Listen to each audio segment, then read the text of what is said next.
다니엘서 8장 1장 8절부터 21절까지 말씀 함께 교독합니다.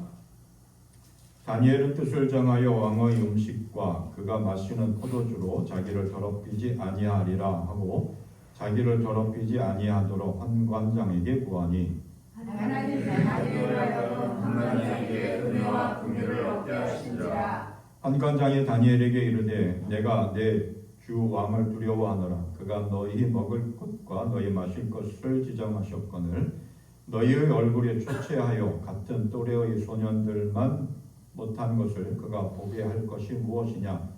그렇게 되면 너희 때문에 내 머리가 왕 앞에서 위태롭게 되리라 하니라.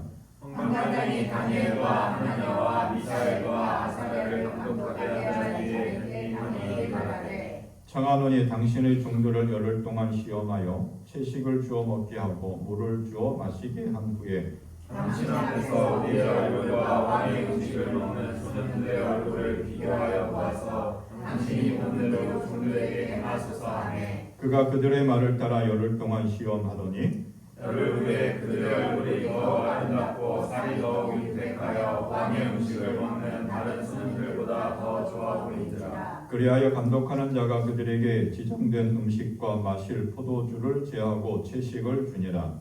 하나님이 내 소년에게 학문을 주시고 모든 사적을 깨닫게 하시고 지혜를 주셨으니 다니엘은 또 모든 환상과 꿈을 깨달아 알더라. 왕이 말한 대로 그들을 불러들일 기한이 찼으므로 환관장이 그들을 느부갓네살 앞으로 데리고 가니 왕이 그들과 말하여보매 우리 중에 다니엘과 하나냐와 미사엘과 아사랴와 같은 자가 없으므로 그들을 왕 앞에 서게 하고 왕이 그들에게 모든 일을 묻는 중에 그 지혜와 총명이 온 나라 박수와 술객보다 10배나 나은 줄을 아니라.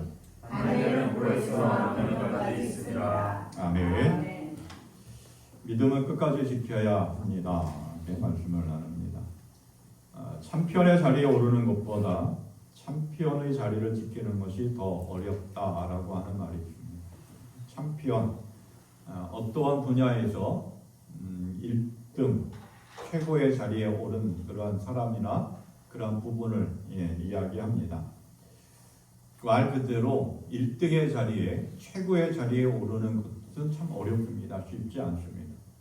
그러나 그 최고의 자리에 오르는 것보다 그 최고의 자리, 1등의 자리를 계속해서 지키는 것이 더 어렵습니다.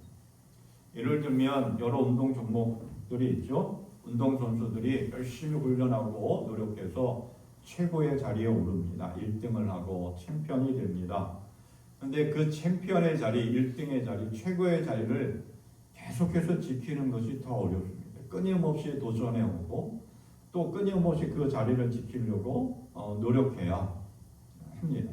그럼에도 불구하고 언젠가 그 최고의 자리에서 물러날 때가 있습니다. 다른 더 강력한 또 더 최고의 자리를 노리면서 열심히 훈련하고 연습한 그 누군가가 또다시 그 챔피언의 자리를 차지하기 때문에 그렇습니다. 어떠한 종목이든 운동선수뿐만 아니라 여러 부분에서 그러한 일들을 참 많이 보게 됩니다. 최고의 상품, 최고의 물건, 최고의 회사라 하더라도 영원히 가지는 않습니다. 시대가 바뀌고 문화가 바뀌고 사람들의 관심사가 바뀌면 그 최고의 자리가 바뀝니다. 1등의 자리가 바뀌고 최고의 기업, 최고의 상품이 수시로 바뀌는 모습을 봅니다. 그래서 수성진안이라고 하는 사자성어가 있습니다. 이룬 것을 지키는 일이 더 어렵다라고 하는 그런 말입니다. 그렇지만 우리는 삶을 살아가면서 많은 것을 지키려고 합니다. 끝까지 무언가 지키려고 삶을 살아갑니다. 우리가 끝까지 목숨을 걸고 지키는 것들은 뭐가 있을까요? 사람들의 가치관이나 또 그 사람들이 삶을 살아가는 그런 여러 가지 삶의 모습에 따라서 많은 차이점이 있지만 거의 대부분 공통적인 것 가운데 하나는 뭐냐 하면 건강을 지키려고 합니다. 목숨을 걸고 무슨 일이 있어도 건강을 지키려고 하죠. 그래서 몸에 좋다고 하는 영양제를 먹습니다. 몸에 좋다고 하는 그런 식품들, 음식들을 찾아다니면서 먹고 합니다. 또 운동을 하면서 자기의 건강을 지키려고 합니다. 요즘 알부민이라고 하는 그런 영양제가 사람들의 많은 관심을 갖고 있습니다. 근데 얼마 전에 한 달 정도 된 것 같아요. 뉴스에서 그런 이야기가 나왔어요. 의학 전문 기자가 한 달 정도 시중에서 판매되어지고 있는 알부민 영양제를 섭취했고 얼마나 몸에 좋은 영향을 남길까라고 실험을 했다고 합니다.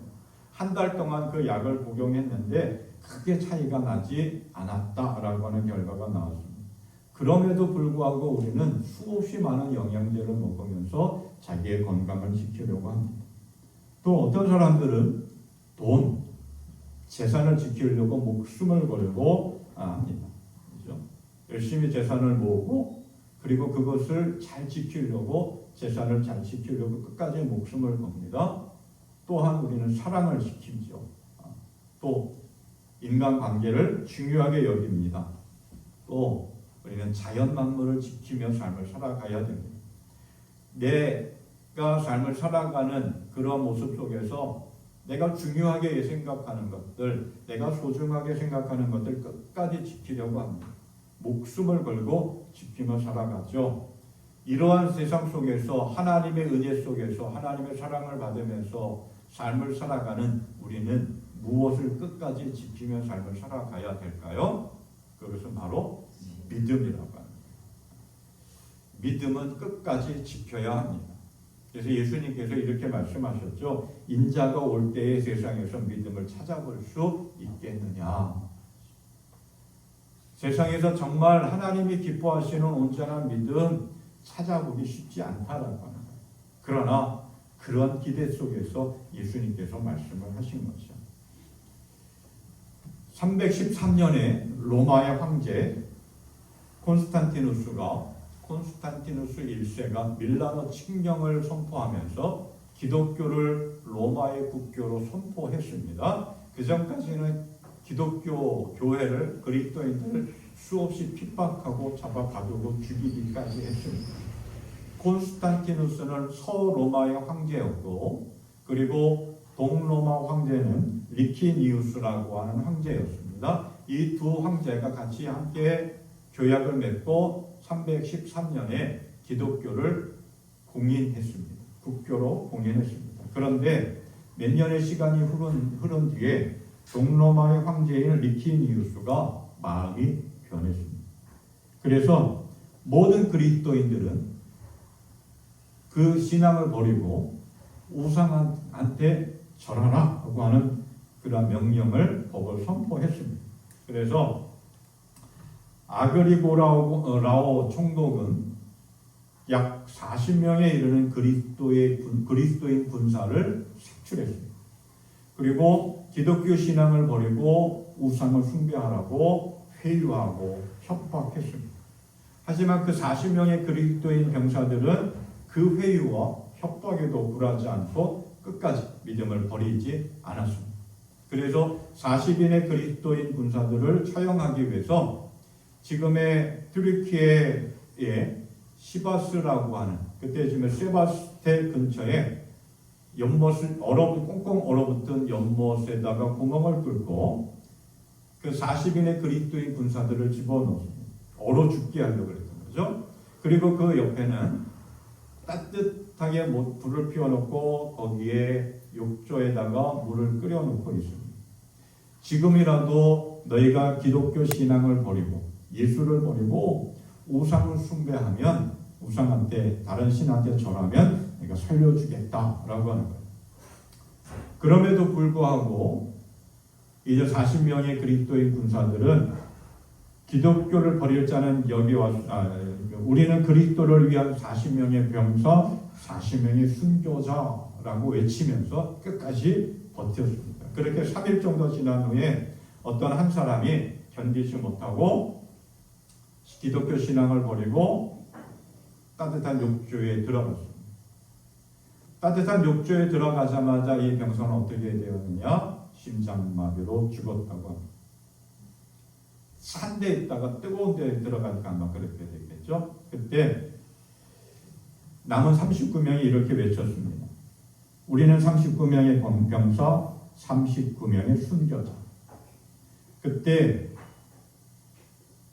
그 광경을 지켜보고 감시하던 한 병사가 하늘을 쳐다봤죠. 찬란한 광채가 그 39명의 그리스도인의 병사들에게 내려왔고 39명의 그리스도인 군사들에게 천사가 내려와서 면류관을 씌워줍니다. 그리고 한 명, 주인을 잃어버린 한 개의 그 면류관이 천사가 다시 하늘로 가지고 올라가는 모습을 보게 됩니다. 그 모습을 본 이 한 군사, 그 감독하고 지켜보고 있던 한 군사가 나도 그리스도인이 되겠소라고 결단하고 산 얼음물 속으로 들어갑니다. 그러면서 함께 외칩니다. 40명의 그리스도인의 군사, 40명의 순교자. 이들은 그렇게 외치면서 차가운 얼음물 속에서 죽어갖고 불에 태워져서 죽습니다. 그리고 그 시체의 채는 강물에 던져졌는데 이상하게 흩어지지 않고 한 덩어리를 뭉쳤다고 합니다. 그 뭉쳐진 시신, 그것을 성당에다가 안치되었고 그 40인의 순교자 이름이 기록이 되어져 있다고 합니다. 우리는 이러한 상황 속에 있다면 끝까지 신앙을 지킬 수 있을까요? 믿음을 지킬 수 있을까요? 죽음이 나를 위협하고 고통과 고문이 나를 짓누르고 힘들고 어려운 상황 속에서 끝까지 우리는 믿음을 지킬 수 있을까요? 세상의 그 좋은 문화와 유혹들이 우리의 삶을 유혹합니다. 이러한 상황 속에서 우리는 믿음을 과연 끝까지 지킬 수 있을까요? 하나님을 보실 때 정말 오늘 이 시대 모습을 보면서 너무 쉽게 신앙을 끝까지 지키지 못하고 버리고 하나님을 떠난 그 모습들을 보면서 하나님은 정말 마음 아파하시지 않을까 생각합니다. 40인의 그리스도인 병사들이 끝까지 목숨을 걸고 믿음을 지켰던 것처럼 오늘 우리들도 끝까지 믿음을 지킬 수 있는 그런 믿음의 삶이 될 수 있기를 바랍니다. 도저히 견딜 수 없는 그러한 상황 속에서도 끝까지 믿음을 지킨 사람들을 오늘 우리가 만나죠. 다니엘과 하나냐, 미사엘, 아사랴. 우리가 이렇게 잘 알고 있는 이야기입니다. 그렇죠? BC 722년 북왕국 이스라엘은 아시리아에 멸망합니다. 그리고 그로부터 약 135년 뒤에 BC 586년에 남왕국 유다가 바벨론에 멸망합니다. 남왕국 유다의 왕은 여호야김 3년째 되는 해 바벨론의 느부갓네살 왕이 침략해 들어와서 모든 것들이 무너졌습니다. 예루살렘 성전에 있던 성물들도 빼앗겨서 바벨론의 그 왕궁으로 빼앗겼고 왕족과 귀족과 뭐 이렇게 장래가 촉망되는 젊은 아이들이 바벨론으로 포로로 끌려갔습니다. 그 가운데 다니엘, 아사랴, 미사엘, 하나냐가 있습니다. 바벨론의 왕 느부갓네살은 환관장, 뭐 이렇게 어떤 신하 중에 교육을 담당하는 그 아스부나스라고 하는 신하에게 이스라엘에서 포로로 끌려온 왕족과 귀족의 자녀들 가운데 흠이 없고 용모가 단장하고 또 모든 일을 지혜롭게 잘 처리할 수 있을 것 같은 아이들, 요즘 말로 말하면 뭐 이렇게 스펙도 좋고 신체적으로도 외모적으로도 뭔가 좀 특출난 그런 왕족과 귀족의 자녀들을 바벨론 왕궁에서 3년 동안 교육할 수 있도록 명령합니다. 그래서 포로로 잡혀왔던 이스라엘뿐만 아니라 주변에 있던 많은 자기들이 바벨론이 정복한 나라의 젊은 귀족과 왕족의 자녀들을 바벨론 왕궁에서 바벨론 문화로 교육을 하기 시작합니다. 그 가운데에 다니엘, 하나냐, 미사엘, 아사랴가 있었던 것이죠. 지배하는 바벨론 민족이 바벨론 나라가 피지배자인 이스라엘 백성들에게 이름까지 바꿔놓습니다. 음식까지 바꿔놓습니다. 문화까지 바꿔놓습니다. 오늘 성경을 보니까 다니엘과 하나냐, 미사엘, 아세라의 이름을 바꿉니다. 다니엘이라고 하는 이름의 뜻은 하나님은 나의 심판자입니다 라고 하는 이름인데, 그 이름을 벨드사살, 벨이요 그의 생명을 보호하소서라고 하는 이름으로 바꾸고, 여호와는 은혜로우시다라는 뜻인 하나님은 다르신 아쿠의 명령, 왕의 명령이라고 하는 뜻인 사드락으로 바꾸고, 하나님과 같은 자는 누구인가 라고 하는 뜻은 미사엘은 다르신 아쿠에 속한 자라고 하는 뜻을 가진 메삭이라고 하는 이름으로 바꿉니다. 그리고 여호와께서 도우셨다라고 하는 뜻을 가진 아사라는 느그의 종이라고 하는 뜻을 가진 아벤느고로 이름을 바꿉니다. 유대, 히브리, 이 하나님의 믿는 백성으로서의 그 이름의 뜻이 우상 숭배하는 바벨론식으로 이름이 바뀌어졌어요. 이름을 바꾼다라고 하는 것은 그 사람의 정체성을 바꾼다고, 그 사람의 민족성을 바꾼다라고 하는 거죠. 신앙까지 바꾼 겁니다. 완전히 이스라엘 백성들의 모든 의식, 민족의식, 신앙의식을 다 없애고 바벨론화 시키려고 했던 거죠. 음식도 그렇습니다. 음식은 하나의 문화이죠. 우리나라 특히 요즘 K푸드라고 해가지고 전 세계로 김밥이 그렇게 세계적으로 사람들에게 인기가 끌지 누가 알았겠고, 라면이 전 세계적으로 그렇게 널리 퍼져서 안 간 곳이 없을 정도로 저기 아프리카 산맥이라든지 아프리카 오지까지도 그렇죠? 컵라면이 가 있습니다. 그 음식이라고 하는 것은 그 나라, 그 사람, 그 민족의 문화입니다. 그것을 다 없애고 바벨론의 음식으로, 바벨론의 교육으로 이스라엘 백성들을, 포로민들을 양육 가르치려고 합니다. 그러니까 하나님을 바라보고 하나님을 의식하고 하나님 중심의 삶을 살아가야 할 이들을 바벨론화 시키고 있는 거죠. 그러한 상황 속에서 다니엘과 하나냐, 미사엘, 아사랴는 끝까지 믿음을 지켰습니다. 그 믿음을 지키는 가운데 하나님의 놀라운 은혜를 경험했고, 그리고 하나님의 은혜 가운데서 이들은 쫓겨나거나 불이익을 당하지 아니하고 결국은 관직에 오르고, 다니엘 같은 경우는 70여 년 동안 관직에서 하나님의 놀라운 은혜로 영향력을 발휘한 믿음의 삶을 살아갔습니다.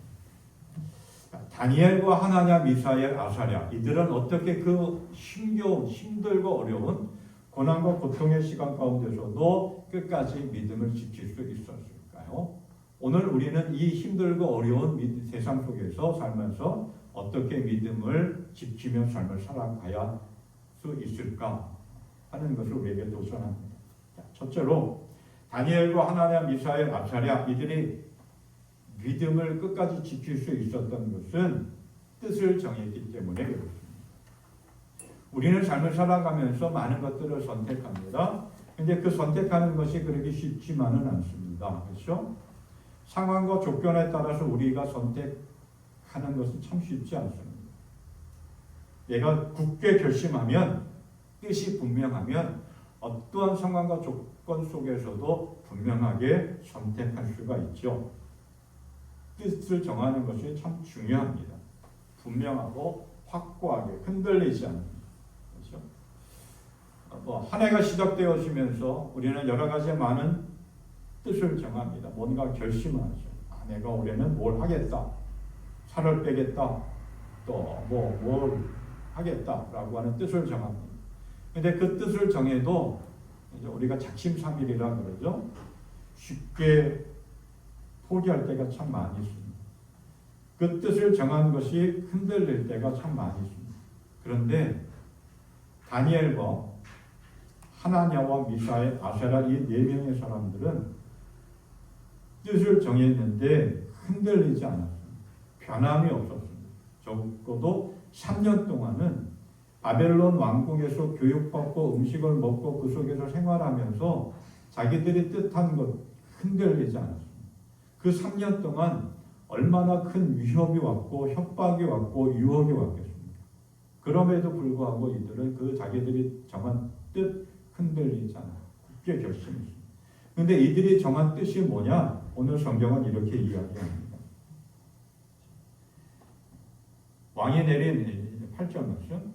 왕이 내린 음식과 포도주로 자기를 더럽히지 않겠다고 마음을 먹었다라고 하는 거죠. 자기를 더럽히지 않겠다라고 하는 거예요. 이 당시 바벨론에서 왕궁에서 제공하는 음식들은 바벨론 우상한테 제사하고 남은 음식들입니다. 그러니까 우상에게 바쳐졌던 것들이에요. 그러한 것들로 자기의 신앙과 자기의 몸과 자기의 마음을 더럽히지 않겠다라고 합니다. 하나님을 바라보고 하나님 중심의 삶을 살아가는 것, 거룩함을 잃어버리지 않겠다라고 합니다. 구별된 것을 잃어버리지 않겠다라고 하는 거죠. 그것을 굳게 결심했습니다. 뜻을 정했다라고 하는 말은 기준을 세워놓았다라고 하는 거예요. 선을 긋고 그 선을 넘지 않겠다고 굳게 결심했다는 거죠. 신앙의 선을 굳게 세우고 그 선을 넘지 않겠다. 기준을 세워놓고 그 기준에 도달하고 그 기준에 미치지 않는 삶을 살아가지 않겠다. 기준을 넘지 않겠다라고 하는 거예요. 그것이 3년 동안 계속되어졌어요. 3년 동안 주변의 사람들이, 동료들이, 환관장을 비롯한 바벨론의 신하들이 협박하고 위협하고 또 주변의 사람을 유혹했겠죠. 그럼에도 불구하고 적당하게 타협하지 않았습니다. 끝까지 자신들이 믿음의 삶을 살아가면서 나는 이 믿음을 지키게, 나는 하나님의 사람으로서 내 마음과 내 생각과 하나님 중심의 그 신앙, 하나님의 사람으로서의 정체성, 그걸 더럽히지 않겠다. 굳게 지키겠다라고 하는 그 결단이 흔들리지 않았습니다. 오늘 우리들이 살아가는 이 시대에 다니엘과 하나냐, 미사엘, 아사리 이 사람들과 한번 비교해 봅니다. 오늘 우리도 수없이 많은 위협과 협박을 받습니다. 도전을 받고 유혹을 받습니다. 그냥 적당히 해.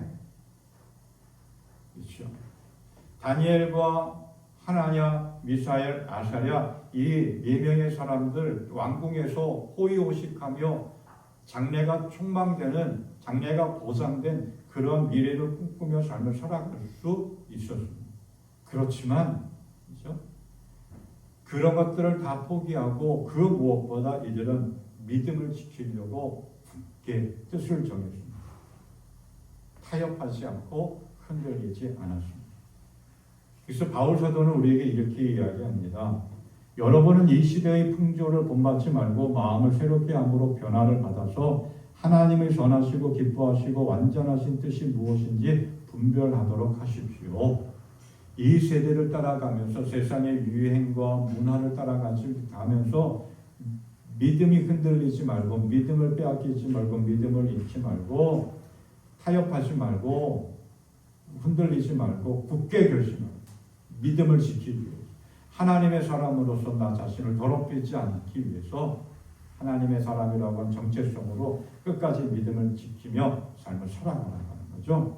오늘 우리를 유혹하고 협박하고 하는 그러한 세상 속에서 다니엘과 하나냐, 미사엘, 아사랴처럼 굳게 결심하고 끝까지 믿음을 지키며 살아갈 수 있기를 바랍니다.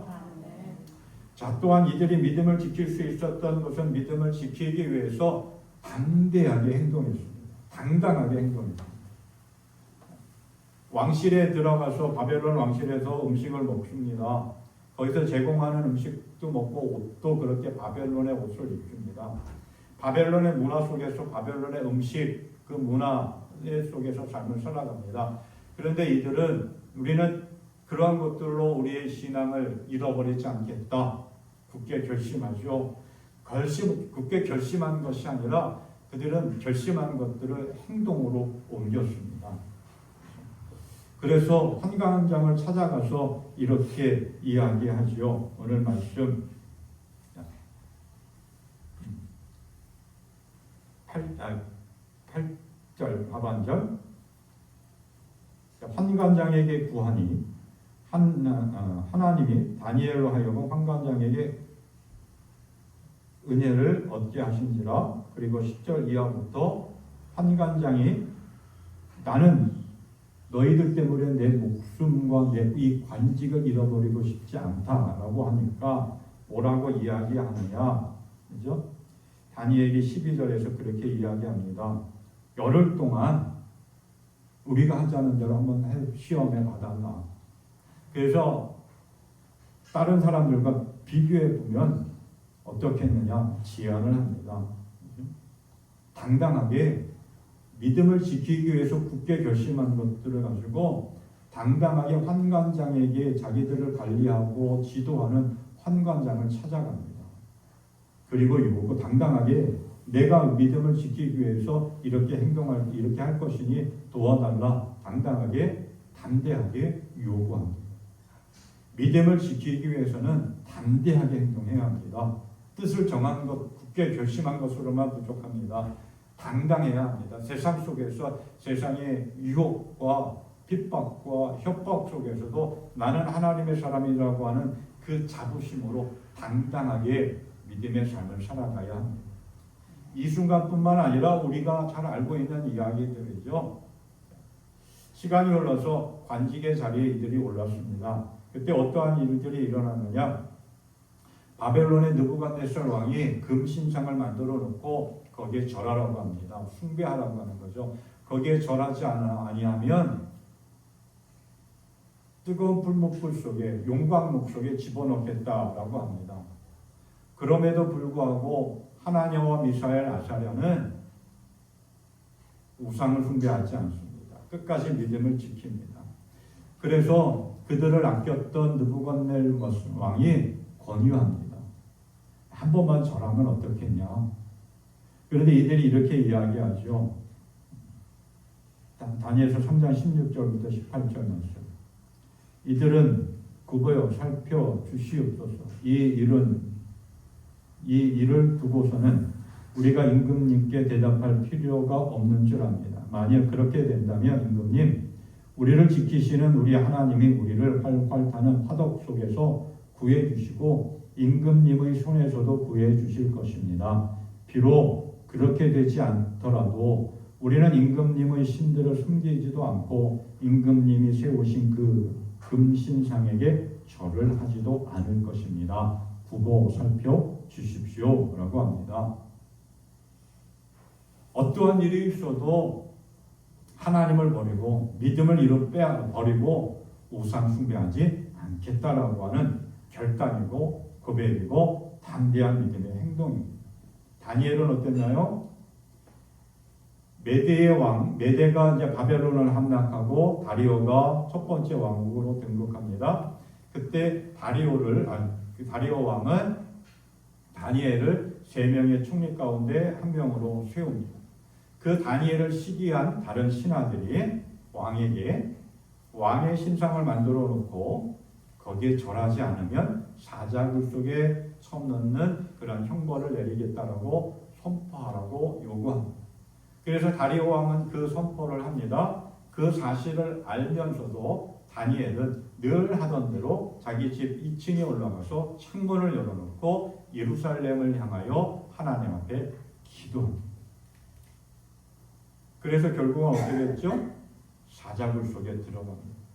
하지만 하나님의 천사가 함께함으로 인해서 사자굴 속에서도 그 생명을 유지할 수가 있었다. 다니엘, 하나냐, 미사엘, 아사랴 이 4명의 사람들 그 어떠한 상황 속에서도 어떠한 위협이 와도 자기 자신들의 믿음을 끝까지 지키겠다고 굳게 결심한 것들 흔들리지 않았습니다. 그 결정한 것, 그 결심을 가지고 담대하게 행동했습니다. 당당하게 믿음의 삶을 살아갔습니다. 그래서 하나님은 우리에게 말씀합니다. 강하고 담대하라. 두려워하지 말라. 놀라지 말라. 내가 너희와 함께할 것이다. 믿음의 그 결단을 하고 담대하게 믿음으로 나아갈 때 하나님은 언제나 우리 편에 서 계시고 우리를 도와주시고 우리를 지켜주시고 보호해 주십니다.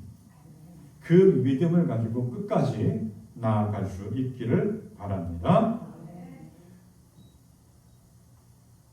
또한 믿음으로 끝까지 믿음을 지키겠다라고 결단한 뜻을 정한 이들에게 하나님의 은혜가 임했는데 뭐냐면 하나님이 그들에게 남다른 지혜를 주셨습니다.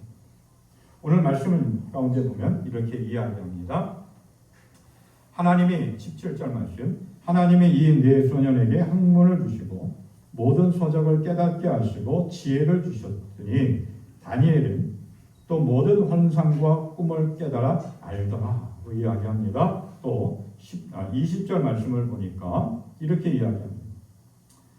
왕이 그들에게 모든 일을 묻는 중에 그 지혜와 총명이 온 나라 박수와 술객보다 10배나 나은 줄을 아니라. 하나님의 은혜 안에 살며 하나님을 믿으며 이 믿음 끝까지 지키겠다고 굳게 결심한 다니엘과 하나의 미사엘, 하나냐 미사엘, 아사랴 이 네 명의 사람들에게 하나님은 외면하지 않으셨습니다.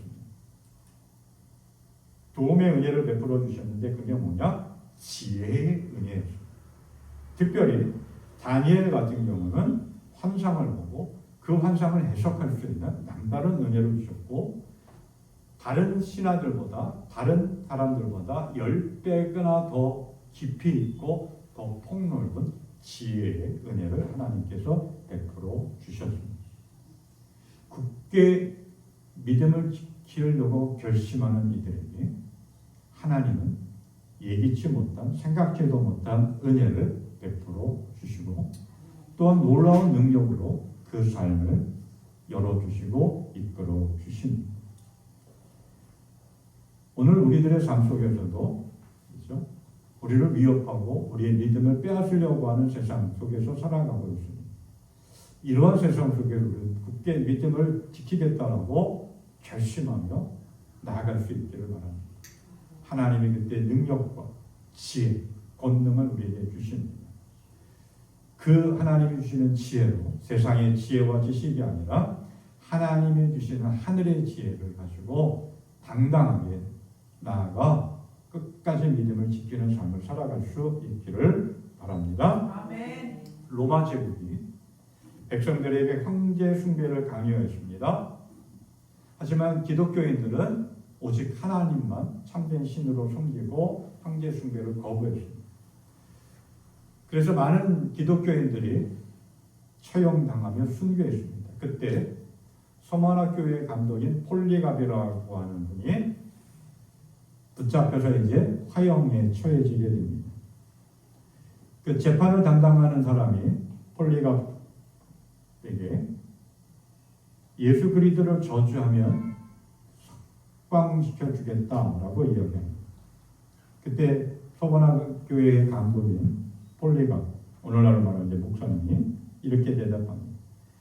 내가 86년 동안 그분을 섬겼으나 그분은 나를 한 번도 버리신 적이 없다. 내가 어떻게 나를 구원하신 나의 왕을 저주할 수 있겠는가? 그래서 폴리갑 감독은 화형에 처해졌습니다. 그 화형에 처해지면서 이렇게 이야기했습니다. 당신이 붙인 불은 잠깐이지만 지옥불은 영원히 꺼지지 않는다. 그러면서 이렇게 기도합니다. 전능하신 주 하나님, 내가 이러한 영광을 받을 수 있도록 허락해 주셔서 감사합니다. 다른 순교자들과 함께 그리스도의 잔에 참여할 수 있게 해주신 주님께 찬양과 영광을 올려드립니다. 하면서 순교했습니다. 한국의 폴리갑이라고 불리우는 목사님이 있습니다. 주기철 목사님. 일본이 우리나라를 침략했던 그 식민지 시대에 1930년대 일제는 우리나라 여러 곳에 신사를 만들어 놨습니다. 그러니까 일본의 천황과 신을 섬기라고 하는 그 신사. 우리나라가 일본과 항상 대립하는 것 가운데 하나가 일본이 어떤 일이 있을 때마다 신사 참배하는 것. 거기에 보면은 그 전쟁의 영웅들을 거기다 이제 일본 신사에다 모셔요. 우리나라를 침략했던 그 사람들을 신처럼 떠받들고 있는 거죠. 그 내면 그 속을 들여다보면 참 여러 가지 많은 이야기들이 있는데 그런 것들 때문에 우리는 신사 참배를 참 문제 많이 삼고 있는데 그 신사 참배를 강요했습니다. 그래서 뭐 우리나라 지금도 이렇게 어떤 잔재라고도 볼 수가 있는데 뭐 이렇게 뭐 묵념을 한다는 거, 그렇죠? 그런 것들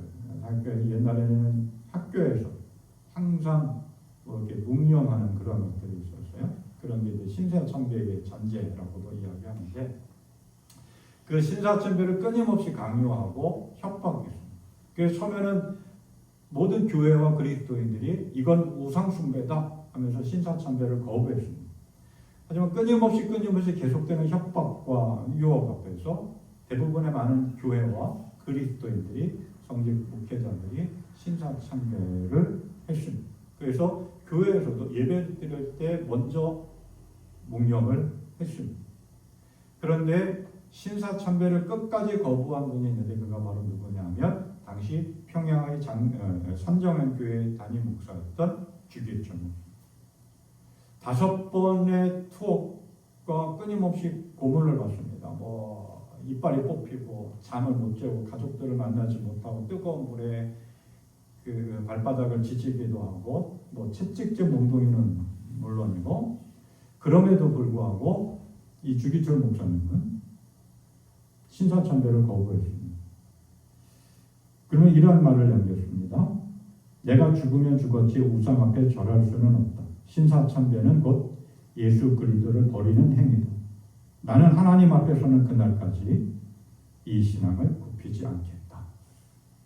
그러면서 해방되기 1년 전 1944년 4월 21일 주 예수여 이제 갑니다 라고 하는 마지막 말을 남기고 모진 고문과 영양실조로 순교했습니다. 일본 군사들은 경찰들은 주기철 목사님의 시신을 가족들에게 주지도 않고 그냥 버렸습니다. 나중에 그 산정교회 교인들이 수소문 끝에 시신을 찾아서 몰래 수습해서 장례를 치렀다라고 합니다. 여기 가까운 주안장로교회 주승용 목사님이 주기철 목사님의 손자인데 가끔 설교 동영상이나 그분의 이야기를 들어보면 그 이야기를 참 많이 합니다.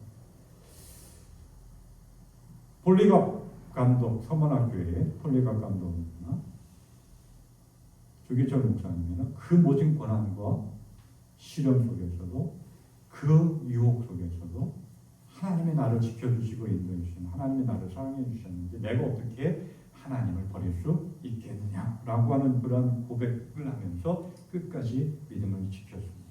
다니엘과 하나냐와 미사엘, 아사엘도 그 모든 협박과 위협과 유혹 앞에서도 흔들리지 아니하고 분명하게 뜻을 정하고 타협하지 아니하고 당당하게 지혜롭게 나아가며 끝까지 믿음을 지켜 하나님의 기쁨이 이루어졌고 하나님의 놀라운 은혜를 경험했고 또 승리하는 삶을 살아갔습니다. 바울 사도는 이렇게 고백합니다.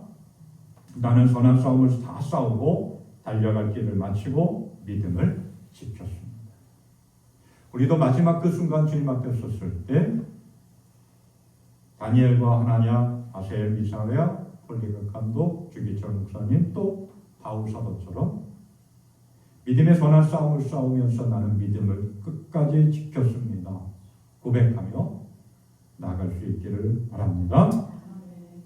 함께 우리 찬송가 357장 부르며 하나님께 예물을 드리겠습니다.